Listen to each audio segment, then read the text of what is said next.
You can be honest, be yourself. You're accepted, no need to be somebody else, man to man. Let me encourage you. Your resilience is powerful. Know that definition of a man. Definition of a man. Hey, what's up, ladies and gentlemen? This is your boy, Kevin Sims. You are now tuned into yet another episode of Definition of a Man, where here we have created a safe space for man-to-man conversation with the hope as well as the intent through discussion to just really encourage men to be and live in their true and authentic definition of what manhood really is. So for those who know, October is Breast Cancer Awareness Month. And I had mentioned it a few times, the impact that breast cancer has had in my life, being that my mother was diagnosed with the disease when I was just a freshman in high school. And then I think a year or two later after that, re-diagnosed again.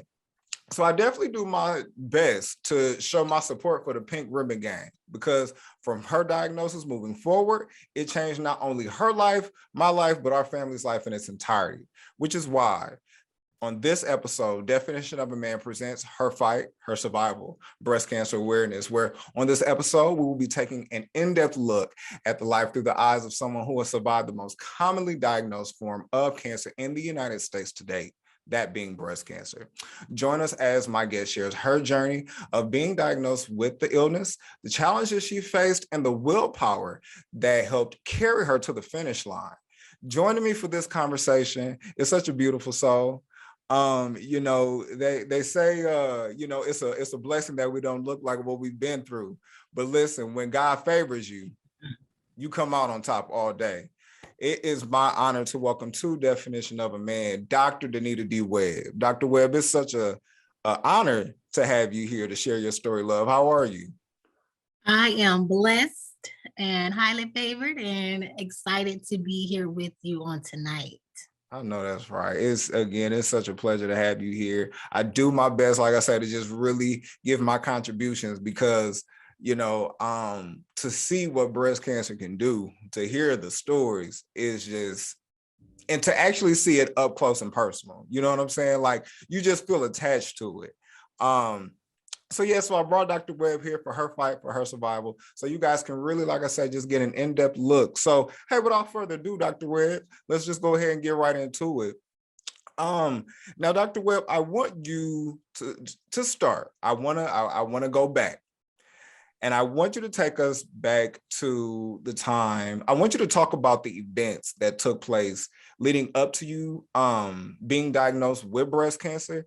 And then also share what was your first thought when you found out that you had breast cancer? Because that's life-changing. It started back when I was 26 years old. I was doing a self-exam that I had been doing ever since I was 15, because my aunt went through breast cancer when I was young. I just always would check my breasts. And one day when I was 26, I felt something and it was hard. And it was still there, wasn't going anywhere. And I'm like, okay, well, I'm going to tell my doctor about this. So at that time, I did have two children, two girls. And I told my OBGYN about what I saw and what I was feeling. And so immediately he just kind of dismissed it and said, well, you're so young, and asked me, did I drink caffeine? I was like, yeah, I like coffee, or I drink soda. And so he's like, well, that's what it is. A lot of times you can, you'll get fatty tissues in your breast from drinking a lot of caffeine. I was like, oh, okay, right? Because he's the doctor. Right. And we just go with it. Right. That was September of 2009. And that year continued on. September 2010 rolled around.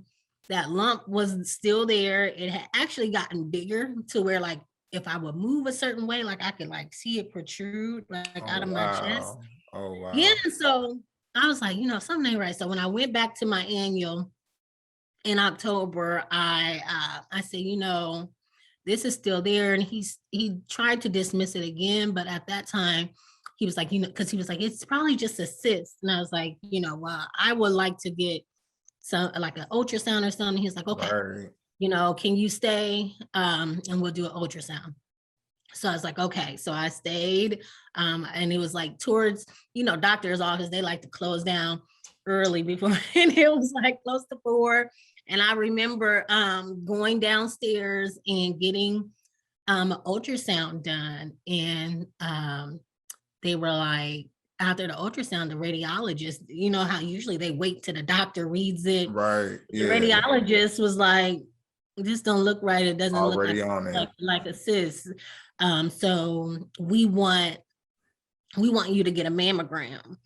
And I'm like, mammogram, like I'm 26 years old. Right, going on young. 7 years old. Goodness. And so they're like, yeah, I want you to get a mammogram and get a CT scan. And so got a mammogram. They were like, yeah, this isn't right. We need to biopsy it.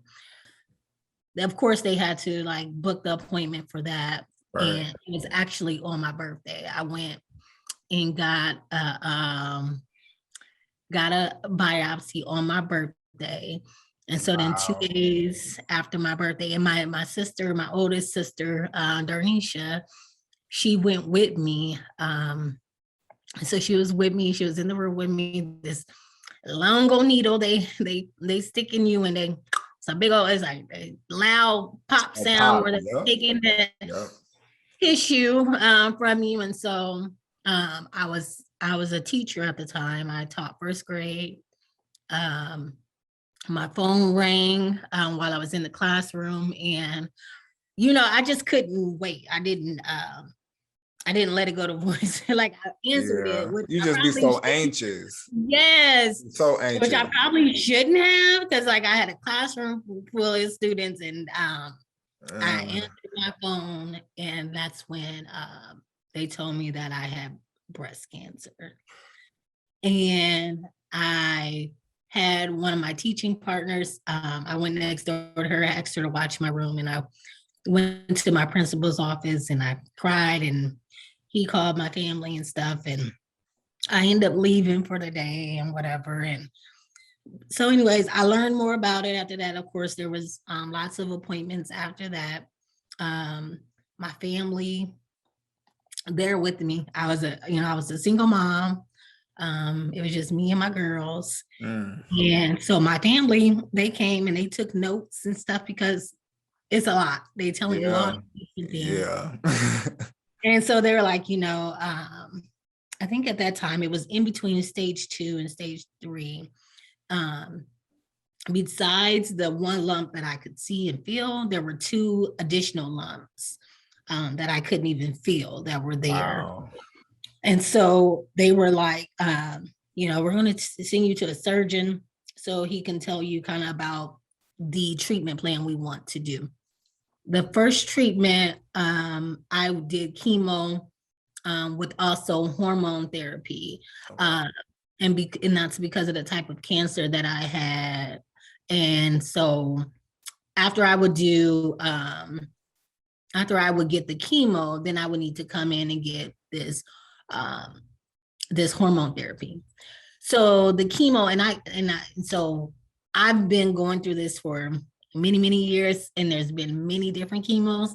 So I don't know the name, and even if I said the names, people would probably be like, "What's that?" Okay. I will just say I did right. So I had chemo where I went every 3 weeks, and so I had to miss work. So the way I planned it. Remember, I was a first grade teacher, so the way I planned it was I will miss Fridays, right, at work, so I could spend all day getting treatment, and then take the weekend to recover, and then be back on Monday. So that was my plan. And so my first cycle, I went on a Friday and made it through the weekend, was feeling fine, like, okay, like I can do this. Right. But it didn't kick in to maybe like midweek when I started to feel awful. And I ended up going in because I was like, I just feel awful. And I didn't have any white blood cells, like completely wiped. I I had my temperature was like 103. They admitted me to the hospital, and they had to, like, push fluids and do things to help me recover. I also then at work, I had some parents who, well, I'll say a parent who I remember coming back, and my principal was like, well, this parent is a little concerned that you're missing days, and they want to move their child out of your classroom. And so, like, well, bye then. Hell, bye.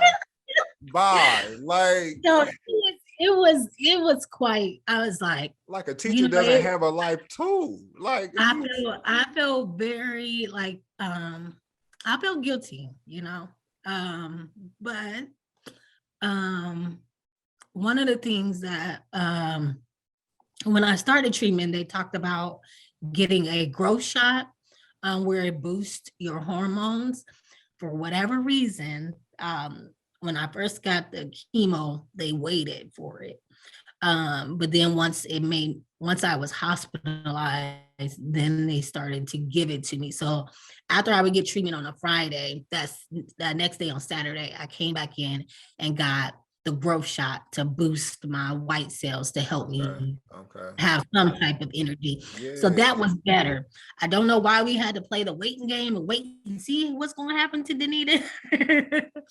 And it's sad that they make people do that. Like, if you know what this could do, implement that. You know what I'm saying? That should be better safe than sorry, for the sake of me. I mean, like, come on. But they started to do that. It was much better, but I did continue to miss work. And then I had to do 6 to 9 rounds of chemo, like every 3 weeks. About in May of 2011 is when I had my surgery. So I had a bilateral mastectomy. Okay. I opted. I could have got a lumpectomy. Mm-hmm. It was only found in the in my right breast. Okay. So I could have he was like, you can remove it, but at that point I just take them. Just take them both. And we did reconstruction at the same time. So okay, good. Yeah. So that was another thing. I know sometimes people feel like, it's either, do you want to live or that's nothing. Losing your breast is nothing. Well, that's easy to say when it's not you. As a woman, it's like, I know, you don't want to, and I was single at the time, but I always had hopes of being married, and it's like, what, like, I don't want to. And so that was reassuring to me that there has been so much change in that was an option for me to be able to get that done and not have to worry about that. I already had cut all my hair off because the chemo was going to make my hair fall out. And so my thing was, I didn't have any control. I felt like over the cancer, I felt like it invaded my body without asking. So I was like, you know what? Before this hair just starts falling off, I'm just going to take control. I'm going to cut it off. I know that's right. And so my brother-in-law, he's a barber, and went to my sister's house in the basement, and and I was cute too, I was like, yeah. Was there ever a moment on your journey where you gave up the fight to be better? I would have to say every day was a new day.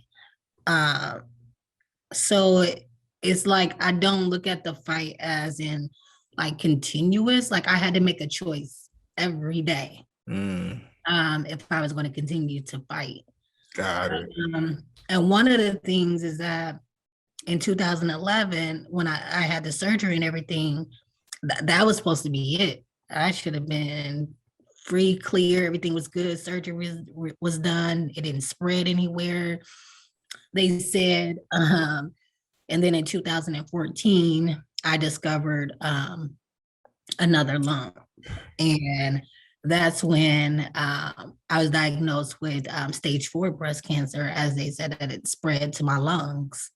So I had kind of like a little break. And then ever since 2014, I've been doing different chemo regimens since then. I will tell you, in 2014, the doctor that I saw then, she told me that I was gonna die. she said, because I asked, at this time, I was married. It was a year after my marriage. My wonderful husband, Richard, who is Yes, who's also a previous guest of Definition.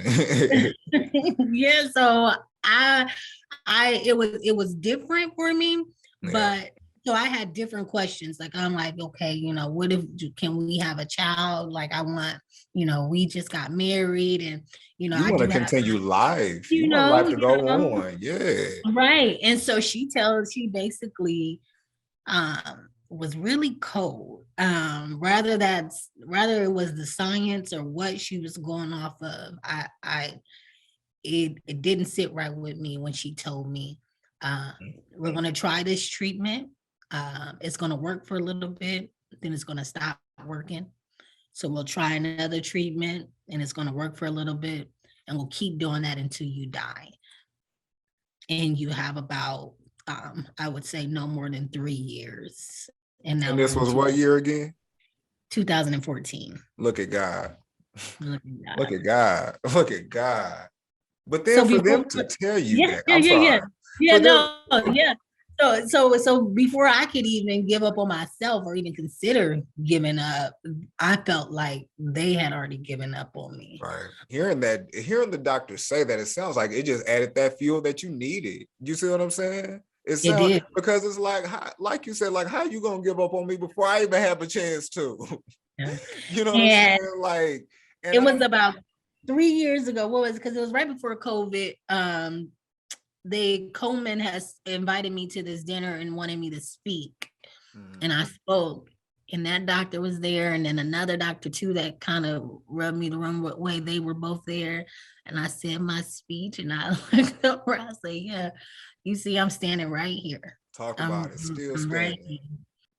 How would you, what did you explain to your daughters? I guess is what I really want to know, because me and my sister were young, but your girls were young. Yeah. And so it seems like, your loved ones did definitely support you through that process. They held you down. But what did you tell your daughters in that moment? So Jada was 6, Anna was 3 years old, or going on 3. And she was 3 going on 4, and we missed her 4th birthday because I was in the hospital.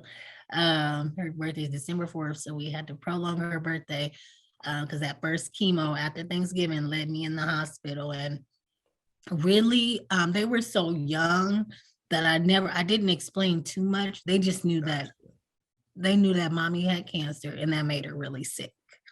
And so they would, I still got all their little notes they will write, and just and their prayers and stuff. And even to this day, we don't talk much about it.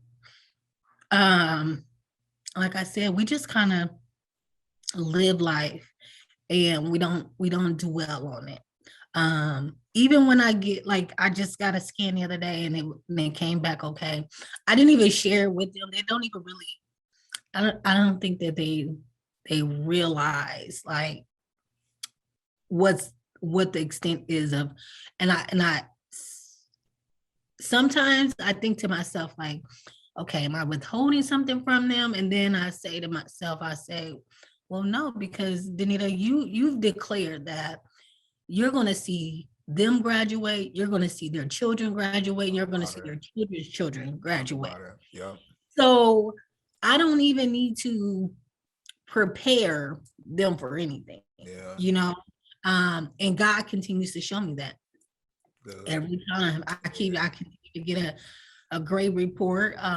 Things continue to go well. But they're also smart. Kids are smarter than what you think. They're observant. So they know that I'm still battling this. And Jada has decided she's going into the medical profession. And as she's writing, she's a senior in high school, as she's writing her essays and talking about her why, it's because of what she saw her mom go through and how she feels like Black women, Black individuals are not treated as equal when it comes to the medical field. She believes in her own right and what she experienced, what she saw me experience, that if her mom wasn't a Black woman, that doctor wouldn't have made her wait. And so that's what she wants to get into the medical field to change that. And I praise God. It just fills my heart to see that she is able to see that, and she wants to do something to change that. There's a need for that. There's a need to see, I would say representation matters. Representation matters. So the fact that she's even taking that path, you see what I'm saying? And it comes from such a personal space. Yes. So she can't do nothing. That queen ain't gonna do nothing but win in this. You see what I'm saying? This is why I did this special. This is why I did this special. For the woman or for the family who's out there currently in the thick of it, what encouragement, or what words of encouragement, Dr. Webb, would you give to the women who are currently fighting breast cancer in this moment? Taking it one day at a time. Don't let nobody give you an expiration date. Don't you believe that? Yeah. If they do. So take it one day at a time. And then also, it's all about your attitude. Having a positive attitude, no matter what it might look like, no matter what you're going through. There's so many different things. Your hair fall out, you get mouth sores, lose your appetite, you get skinny. Like, I look back at pictures sometimes and I be like, oh, I thought I was cute there. Okay. No. Man, but don't imagine. Know that with faith you can move mountains, and build your circle. Who's gonna be that support system for you? And it might not be blood. It might be the people who fight for you the most might not even share the same blood as you. That's a word. And be okay with That's that. a word. That's a word. So just know that you will make it. You will make it through. God's plan is God's plan. And we don't know what that day is, what that time is. None of us. And that the thing that helped me the most is that everybody has an expiration date, and it's not just people who have cancer. So don't get so hung up on dying that you forget to live. Live your life. Create memories. Everything became about the experience for me and my family, especially when I got married to Richard, and I felt like now I have my family. It's not a traditional family. We have our blend. He had children, I had children, but we came together and we're one. Right. And we are creating an experience so that when our time is up, our children have things to look back on. If he departs this earth, I have experiences with him to share. If I depart, he has, and that's what it's about.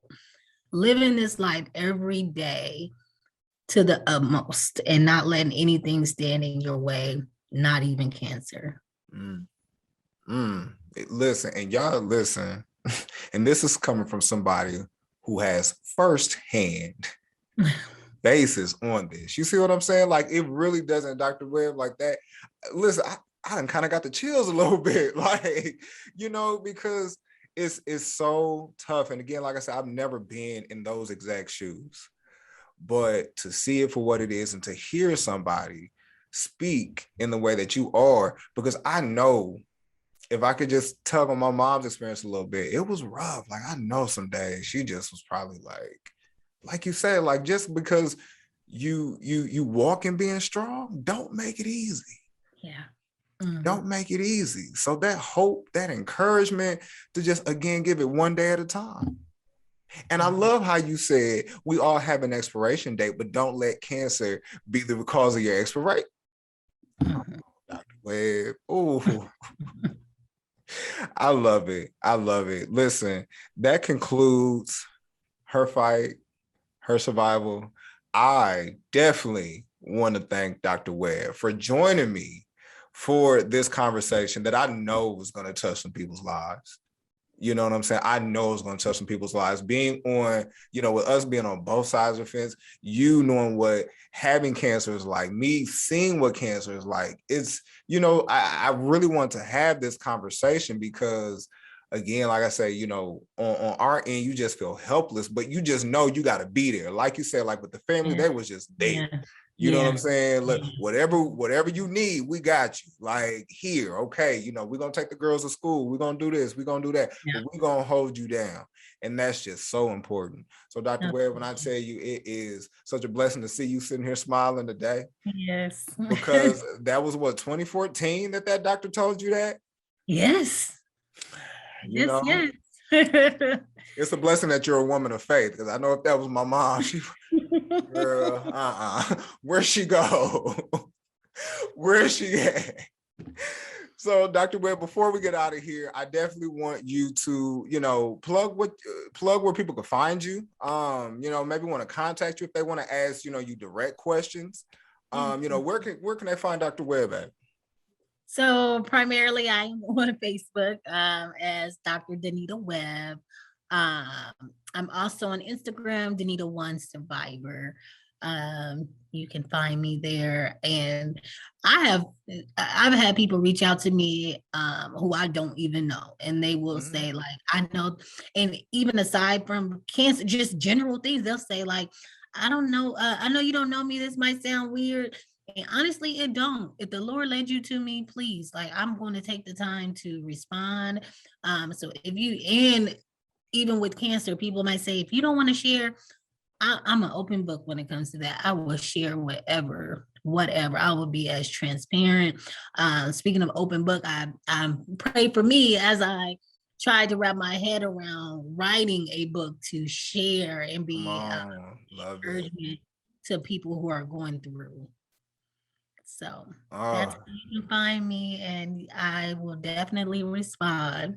Please do. Yeah, because again, like you said, when it comes to the medical field, they kind of leave you, in the dark on some stuff. So we're talking to somebody who was truly going through it. Of course, they got all the answers. Maybe not every answer, but they can lead you somewhere where you can find that answer.